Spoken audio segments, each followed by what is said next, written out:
lads, welcome back to another video, and this one is going to be a highly requested one from a previous episode. I've seen all your comments, I've seen them, do not worry. It is now back for a second episode, and just for confirmation, so that I don't keep getting comments every single time I upload a video pretty much, or at least every couple of videos. This series, Get in the Bin, is going to be uploaded when there is actually stuff to get in the bin, because I'm not going to just keep doing it weekly and keep putting stuff in that I perhaps don't actually want to put in, if you know what I mean. For example, I'm not just going to make a video based on one topic that I want to put in there, because it won't be a long enough video, and I'm not just going to ramble on for the sake of it and waste yours and my time. I'm going to wait until I've got a few things to put in there so that I can make a decent length video. It's worth your time watching, it's worth my time creating, and that's basically it. Just want to confirm that so that it relieves any people of commenting in the next few weeks before the next episode of Get in the Bin. But without further ado, as I've mentioned, this is the second episode of Get in the Bin, and it's time to delve into 3 topics that I'm going to put in the bin here. 3 things that I think in football are just not needed at all, and we're going to go through them right now. So, let's do it. Get in the bin. So just to confirm from last time, the Challenge Cup foreign teams is already in the bin, media trained interviews, and modern day footballers on Instagram is already in the bin. That's your 3 topics that are currently in there. Now let's stick another 3 in.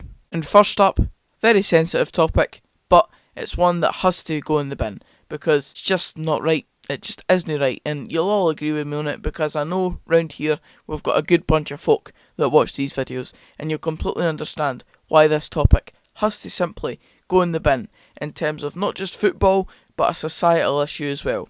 Racism. It has to go in the bin. In recent issues, obviously I'm going to talk about the football sense, but as I said, it's a societal issue as well in my opinion.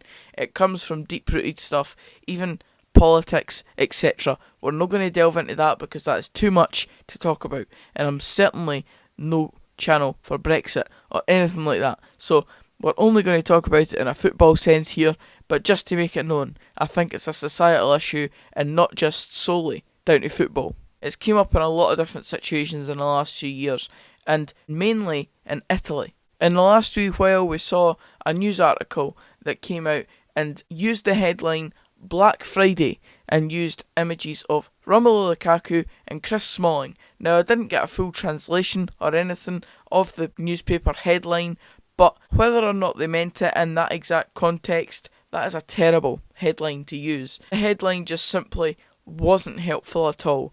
It didn't really solve anything, and that seems to be the problem with Italian football and Italy in general. They don't seem to grasp what is wrong with things like that. You can't be putting out extremist headlines like that and expecting it to go down well with the general public, because it gets read in a totally different way from what someone may mean with that headline. It's probably meant in a good sense, but they're just probably a bit uneducated on it all and don't fully understand what they're actually putting out on the paper.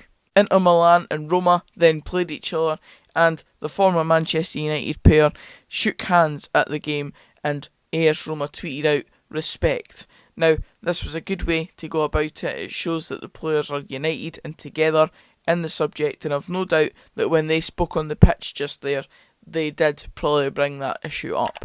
And considering they're both ex-teammates of each other at Manchester United as well, they'll be good mates and they'll know how that's affected each player.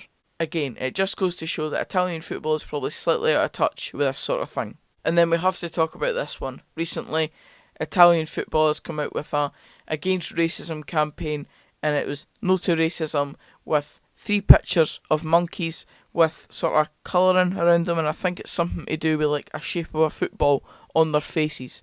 And again, it's just uneducated stuff. Monkeys, you don't put that on branding for no to racism things. That just goes against the nature of it.